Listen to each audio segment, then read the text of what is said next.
Hey, olá, campeão, olá, campeã. Sejam muito bem-vindos a esta plataforma incrível de compartilhamento de saberes. Gostaria de estar de sala de aula com vocês, trabalhando os conteúdos, porém não é possível, como todos nós já sabemos.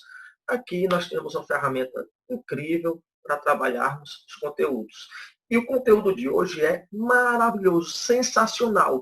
É aquele que vai apontar o dedo na cara da sociedade. É aquele que vai mostrar as mazelas humanas, diferentemente do período literário, da escola literária anterior, esta agora vai mostrar, vai escancarar tudo. Que período é esse? É o realismo. Quer saber mais sobre realismo? Vem comigo. Agora, antes, quero convidar você a ouvir uma música, um trecho de uma música de uma banda brasileira chamada Legião Urbana. A música é Que País é Esse? Vamos lá.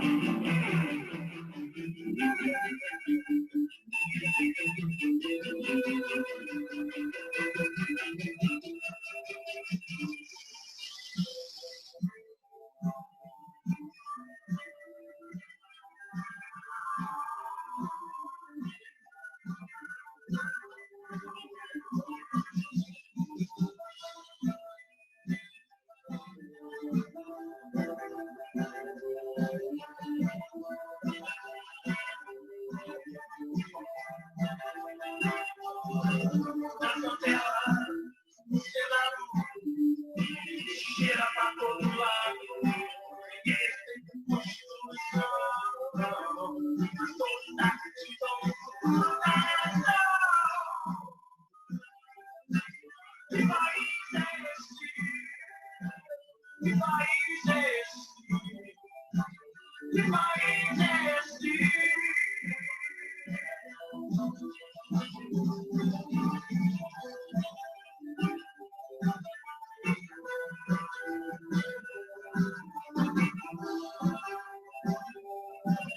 Amazonas, Paraguaiana, na Baixada Fluminense,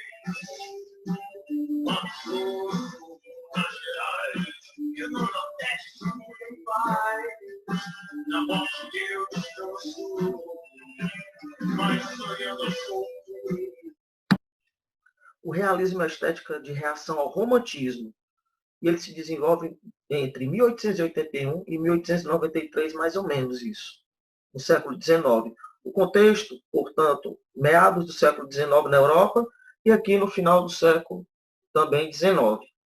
O início do realismo na Europa ele se dá pelo lançamento de uma obra muito famosa, que foi lançada em 1857 na França, a Madame Bovary, de Gustave Flaubert. E aqui no Brasil ele começa em 1881, com o lançamento de Memórias Póstumas de Brás Cubas, de Machado de Assis. Por falar em Machado de Assis, ele é o autor mais representativo desse período.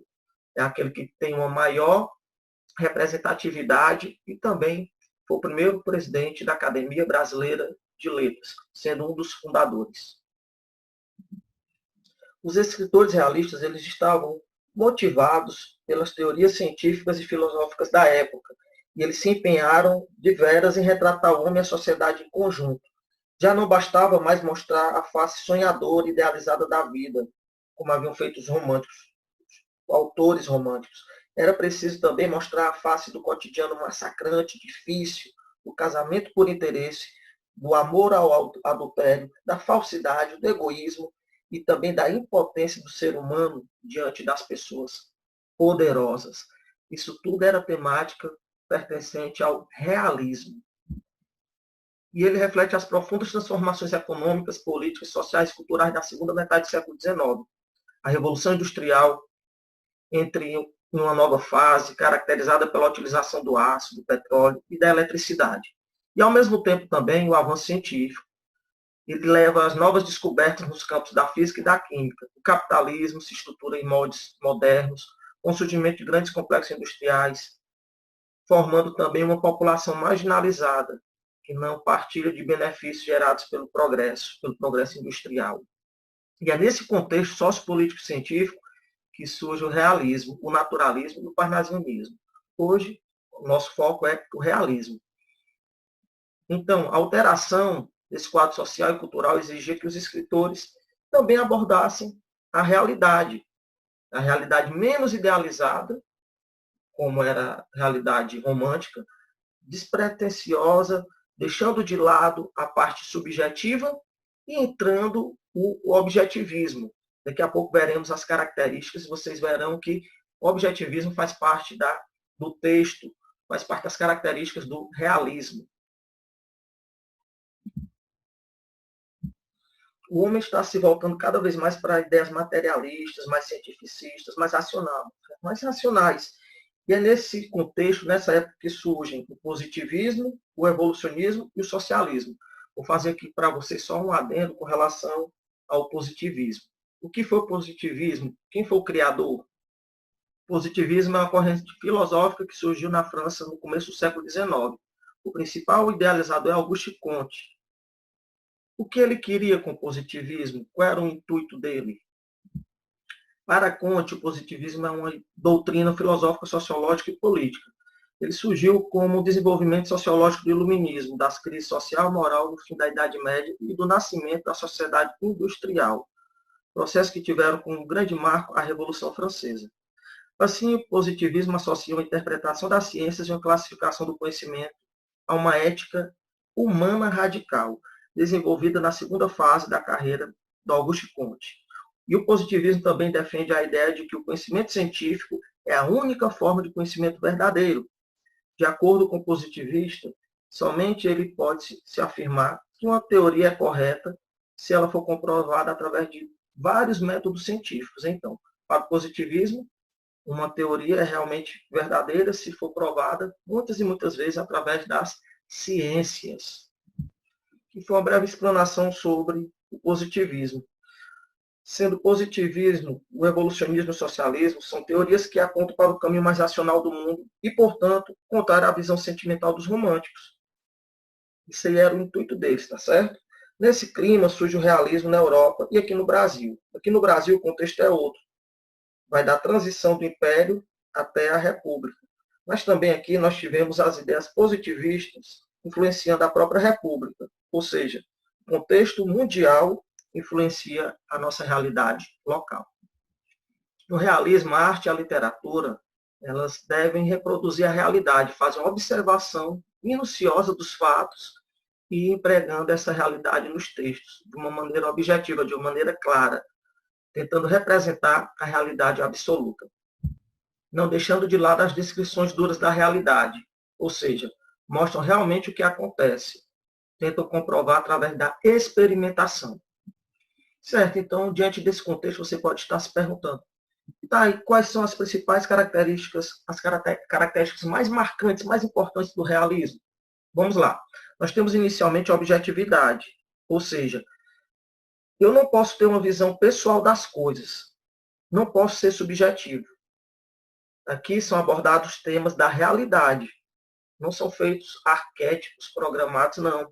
Eles são retirados dos personagens da realidade, diferentemente do romantismo.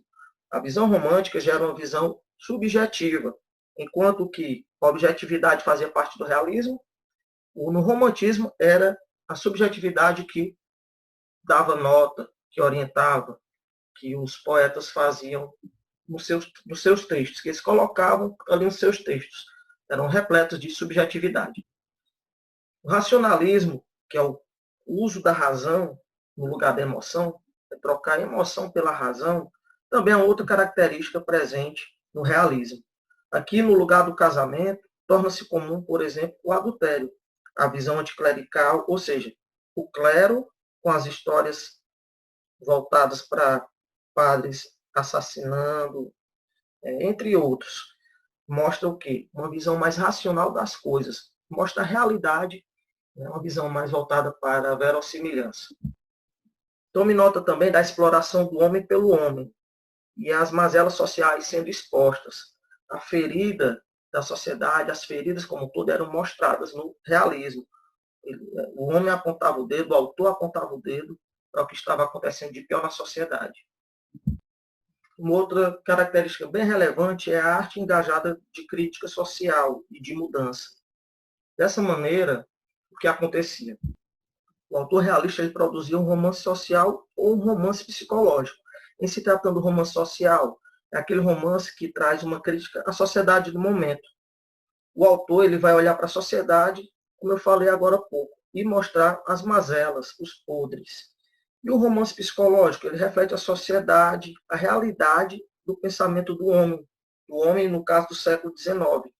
O pensamento, né, o aspecto psicológico do homem do século XIX. Esse daí é o romance social, gente.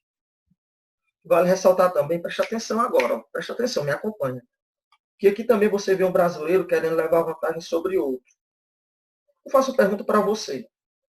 De lá para cá, do século XIX para cá, mudou alguma coisa? Mudou muito? Ah, garotinho. Qualquer semelhança é o quê? Mera coincidência. E nesse contexto também, a literatura, ela deixa de ser uma distração, uma leitura de deleite, e se torna um meio difusor, propagador de crítica à sociedade daquele período, do século XIX. Bem, gente, essa foi a aula de hoje sobre o realismo, com contexto histórico, as características. Espero que tenham gostado.